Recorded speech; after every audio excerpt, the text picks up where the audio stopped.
Olá, queridos alunos, tudo bem? Eu sou o professor Guilherme Correia, professor de Direito Processual Civil, e nesse bloco vou trabalhar com mais um tema importante para o exame de ordem, o tema da competência. O tema da competência a gente divide ele em duas partes em razão da complexidade e do tamanho do conteúdo, tá? Quando eu falo em competência, pode ver ali, ó, eu até indiquei competência 1. E por que eu digo competência 1? Porque a gente vai ter uma segunda aula, tá? Uma segunda aula para trabalhar com uma segunda parte da competência. E aí você vê, observa bem aqui, ó, que eu destaco dois grupos de artigo.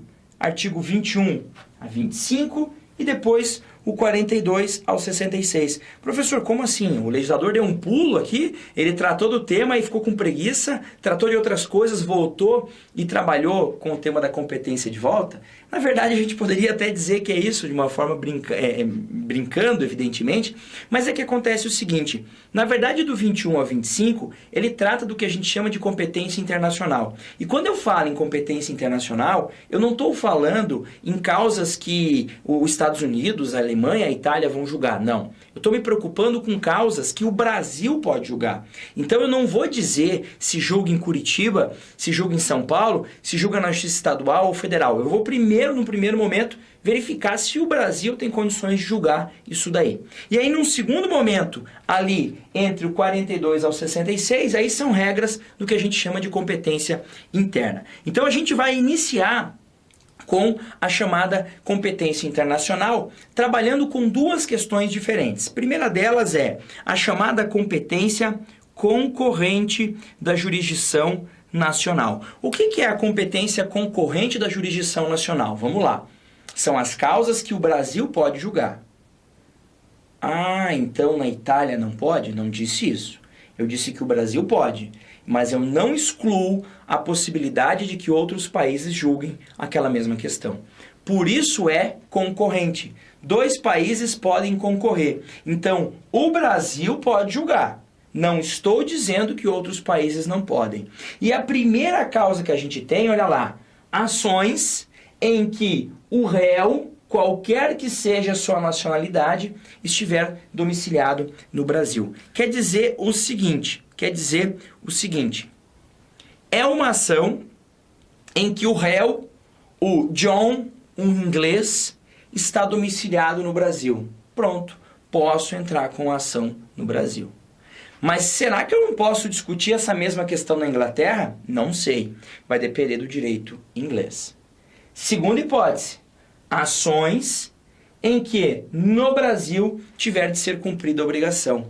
Imagine que é uma ação que visa, que objetiva, o cumprimento de uma obrigação.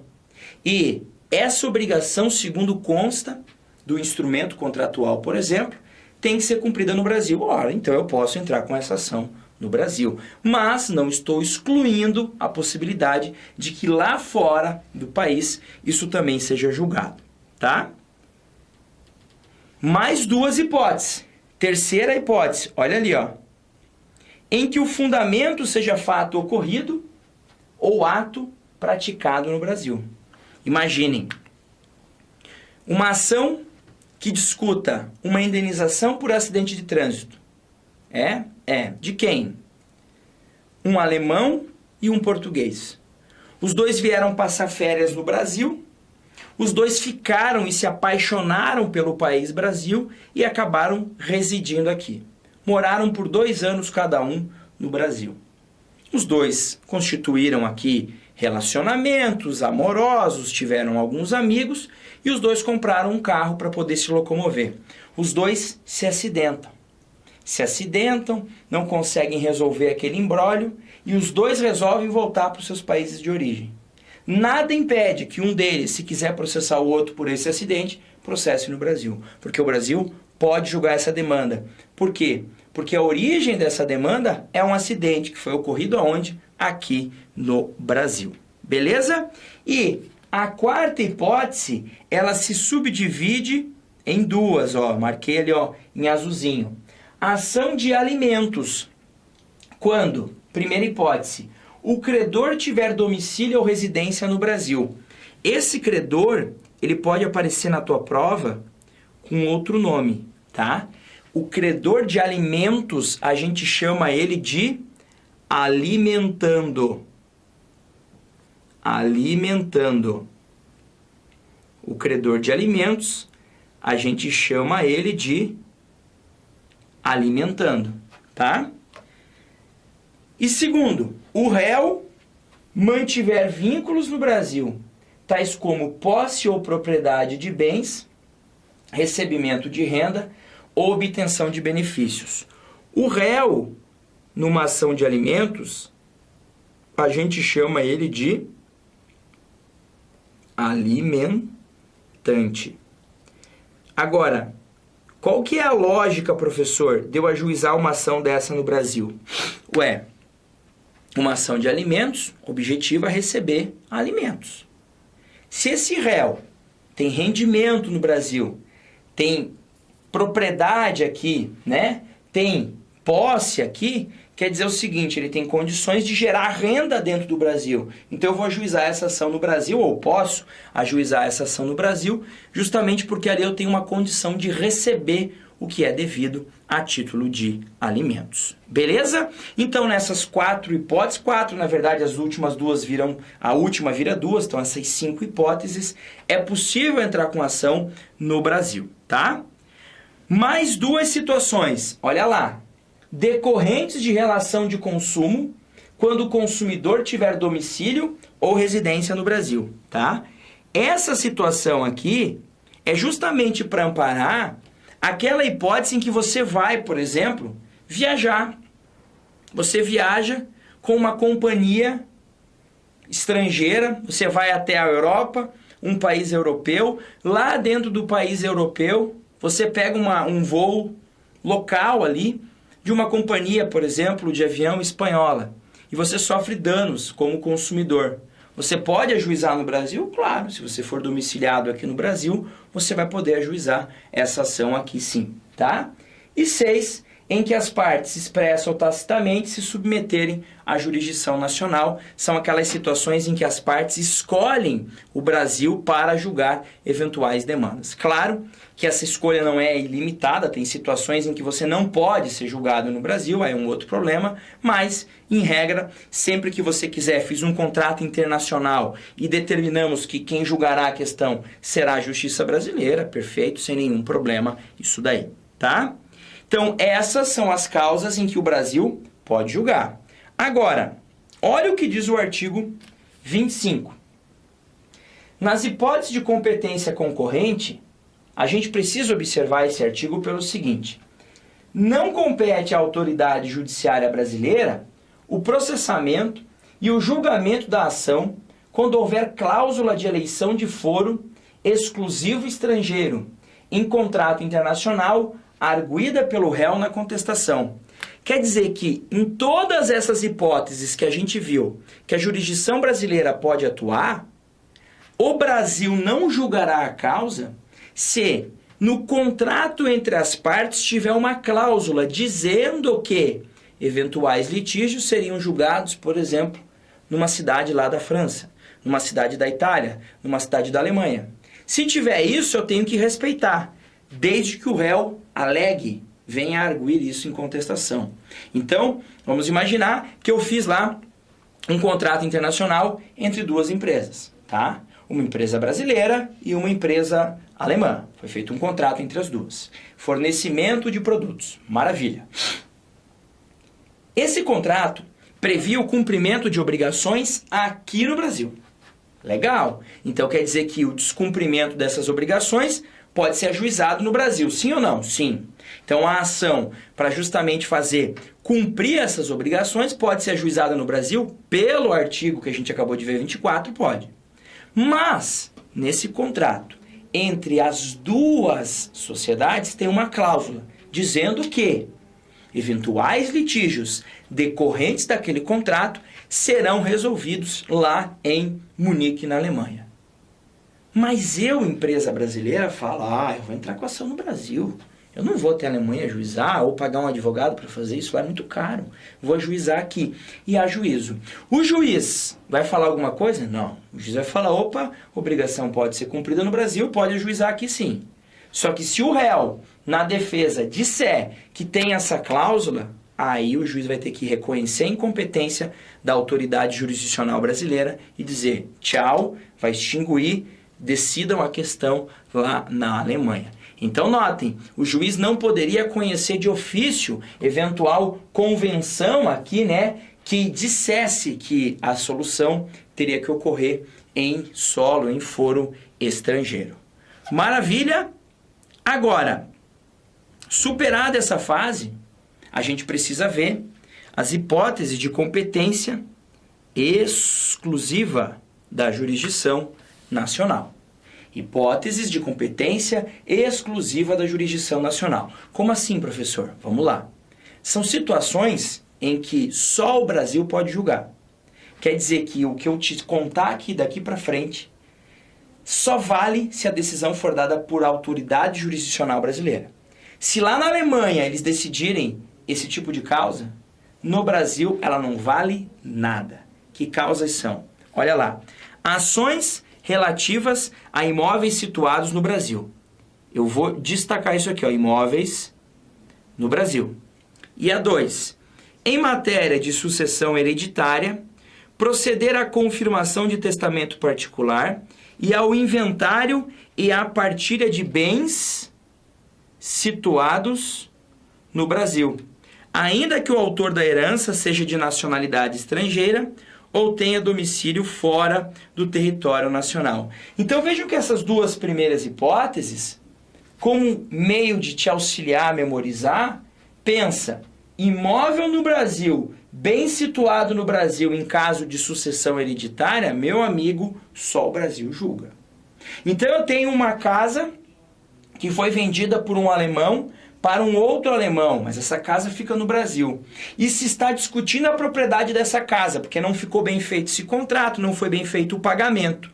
Onde? Só no Brasil. Ah, mas eles moram na Alemanha, o problema é deles. Se eles ajuizarem essa ação na Alemanha, ela não vale nada aqui no Brasil, porque essa é uma hipótese de competência exclusiva da jurisdição nacional. Tá? E a terceira hipótese que o Código traz, olha lá, em divórcio, separação judicial ou dissolução de união estável, proceder à partilha de bens, mais uma vez, situados no Brasil, ainda que o titular seja de nacionalidade estrangeira ou tenha domicílio fora do território nacional. Então, falou em sucessão, falou em dissolução de vínculo conjugal ou de união estável de bens no Brasil, essa discussão tem que ser no Brasil. Falou em imóveis que estejam no Brasil, essa discussão, mais uma vez, tem que ser feita dentro do território nacional, tá? Beleza. Professor, definimos que a ação pode ser julgada no Brasil. Maravilha! Maravilha! Então, ok, o Brasil pode julgar. Mas agora a gente precisa começar a pensar, começar a trabalhar com a ideia das ações, né? Que, bom, vão ser julgadas no Brasil, ok, perfeito. Mas aí começar a estudar algumas regras relacionadas a essa competência dentro do Brasil, a chamada competência interna. E uma primeira regra que a gente tem, na verdade, ela se apresenta como um princípio, chamado princípio da perpetuação da competência. O que é isso? Também conhecido como perpetuatio jurisdicionis. A ideia é a seguinte: eu ajuizei a minha ação hoje. Por quê? Em Curitiba. Por quê? Porque segundo a lei, professor, esse tipo de ação tem que ser do domicílio do réu. E o réu é domiciliado em Curitiba. Beleza, então eu ajuizei em Curitiba. No meio do processo, o réu muda para Londrina. A lei diz, a ação tramitará no domicílio do réu. Era Curitiba, virou Londrina. O processo vai ter que sair de Curitiba e ir para Londrina? Não. Por quê? Porque a competência é fixada no momento do ajuizamento. Então, ele era competente no dia que eu ajuizei e se torna competente até o final do processo. Mesmo que hajam modificações aqui do ponto de vista fático ou jurídico, mesmo que esse cara se mude, mesmo que no meio do processo diga que agora a regra não é mais domicílio do réu, é domicílio do autor, não importa. Vai continuar onde começou. Agora, claro, e é aqui que pega. Direito, a gente sempre trabalha com a ideia de que, em regra, porque existem exceções. E aqui existe, também existe. Olha ali. Então, regra. A regra está até aqui, ó. Se o artigo viesse até essa parte que está em azul, acabou a explicação. Vamos repetir. Determina-se a competência no momento do registro ou da distribuição da petição inicial. Em resumo, a hora que eu protocolei minha petição inicial, determinou-se a competência. Sendo irrelevantes as modificações do estado de fato, o exemplo que eu dei, né, do cara de se mudar, ou de direito, tá? Ocorridas posteriormente. Imagine que mude a regra de competência. Agora a exceção. Salvo quando suprimirem órgão judiciário ou alterarem a competência absoluta. O que é isso? Quer dizer que o processo começou num lugar, termina naquele lugar. Em princípio, essa é a regra. Agora, se no meio do caminho, imaginem que haja uma supressão do órgão judiciário. Vou te dar um exemplo que aconteceu há muito tempo atrás, né? Eu sempre digo, às vezes, aconteceu recentemente. Aí tem aluno que fala, não, professor, recentemente na tua cabeça. 2004 aconteceu isso com a Emenda Constitucional 45. A Emenda Constitucional 45, o que ela fez? Ela acabou com os antigos tribunais de alçada. Então, alguns estados brasileiros possuíam, além do Tribunal de Justiça, o Tribunal de Alçada. Algumas causas iam para o Tribunal de Alçada, outras iam para o TJ. Os juízes do Tribunal de Alçada antes iam para o Tribunal de Alçada para depois virarem desembargadores. Aqui no Paraná tinha. Então eu tinha várias causas que estavam sendo julgadas no Tribunal de Alçada. Por quê? Porque as regras de competência diziam que aquelas causas iriam para os TAs, a gente chamava assim carinhosamente. Mas em 2004, ao final do ano, com a Emenda Constitucional 45, os TAs foram extintos. Então tinha um monte de processo que estava no TA.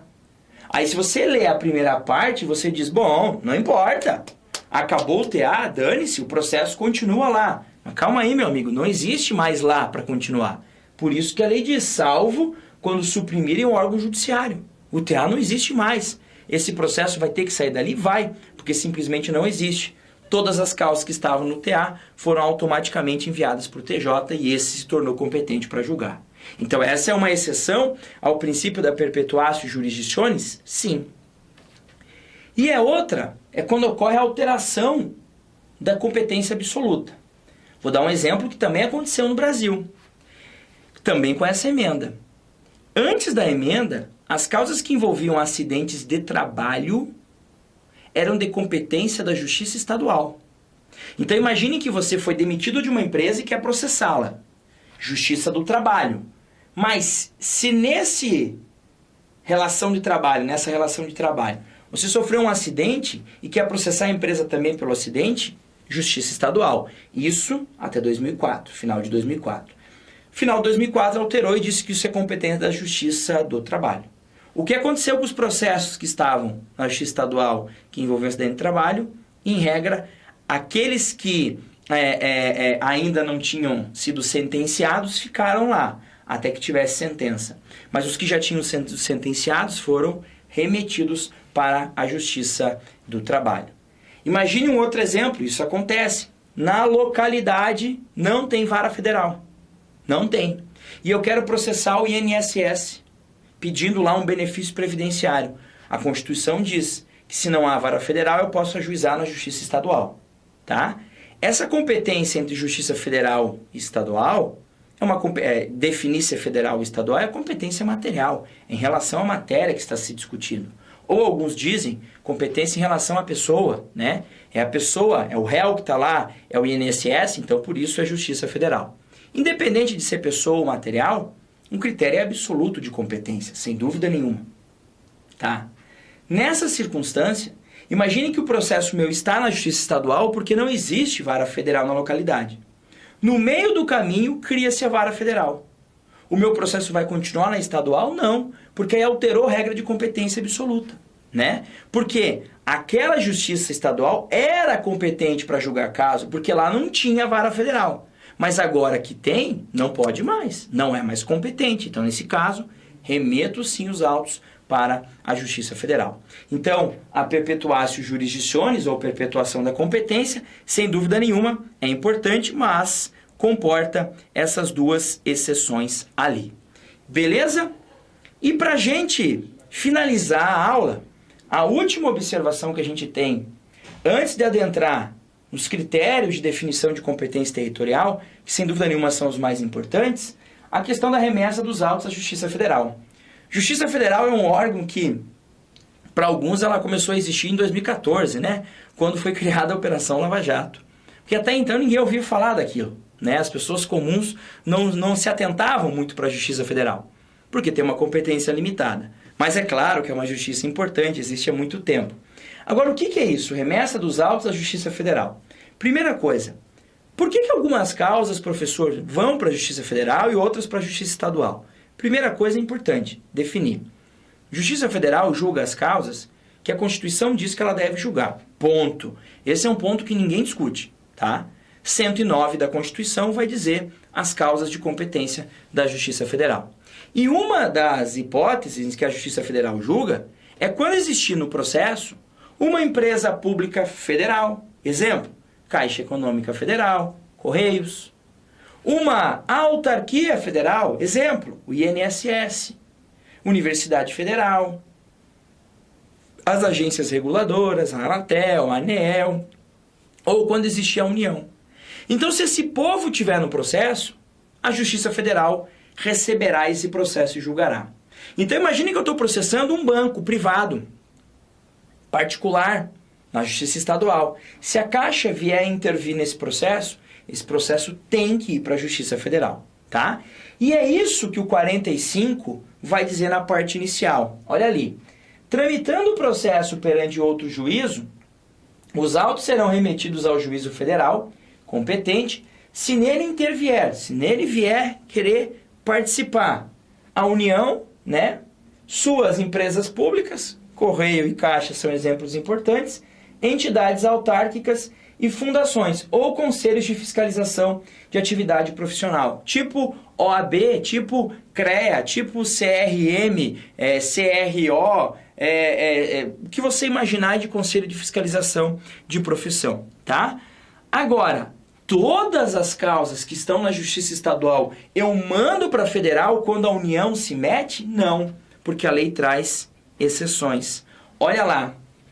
Ações de recuperação judicial, falência, insolvência civil e acidente de trabalho. Acidente de trabalho vai ficar onde? Em regra, na Justiça do Trabalho, tá? Ou, em algumas situações, na Justiça Estadual, quando você está pedindo uma verba para o INSS em razão do acidente de trabalho. Isso tramita na Justiça Estadual, é uma exceção da lei, tá? Agora, as mais importantes de você lembrar, as que mais aparecem em prova, são essas duas aqui, ó, recuperação e falência. Por quê? Quando você tem a recuperação judicial do empresário ou a falência, você tem lá os credores, e um dos credores é a Fazenda Pública, que, por exemplo, a União tem impostos a cobrar desse cara. Então ela vai receber, ela vai participar desse processo, porque ela quer receber a grana dela, tá? Ela tem até uma certa preferência para receber, né? Ela está lá em terceiro lugar de preferência dos credores, abaixo dos trabalhistas e abaixo dos credores com garantia real. Agora, essa causa tramita na Justiça Estadual.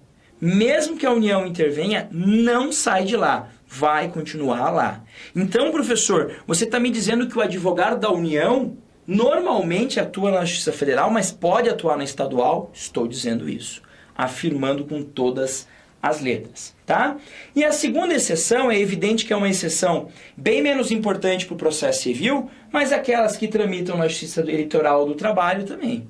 A intervenção dessas entidades na ação não vai mudar nada, né? Não vai fazer com que a causa vá até a Justiça Federal, até porque se eu estou falando de justiça, questão eleitoral do trabalho, são questões de justiças especiais, e aí não deve se confundir. Só para lembrar, o Brasil, ele tem justiça especial. Eu sempre dou uma dica bem boba, tá? Quando me perguntam, o Brasil tem justiça especial? Eu digo assim, ó, tem, escrevo grande, porque, olha ali, T de trabalho, E de eleitoral e M de militar. Então, a justiça especial no Brasil é trabalho, eleitoral e militar. Então, as causas que tramitam nessas justiças não irão para a federal. A Justiça Federal que a gente conhece, ela é um órgão da justiça comum, tá? Então, dentro da justiça comum, eu tenho a justiça estadual e a federal.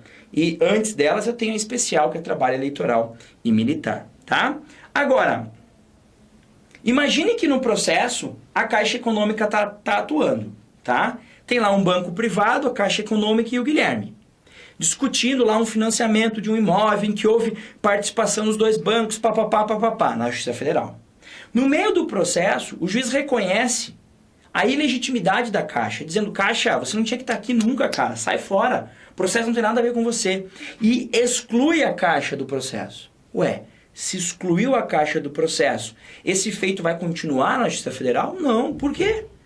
A única coisa que fazia com que a Caixa, fazia com que a Justiça Federal tivesse competência para julgar aquela causa, era a presença da Caixa. Se ela sai, o processo é remetido para a Justiça Estadual. É justamente isso que a gente tem ali no parágrafo 3º, né, deste artigo 45. Maravilha! Então, eram essas as primeiras noções sobre competência que eu queria conversar com você. Um grande abraço, bons estudos e até mais.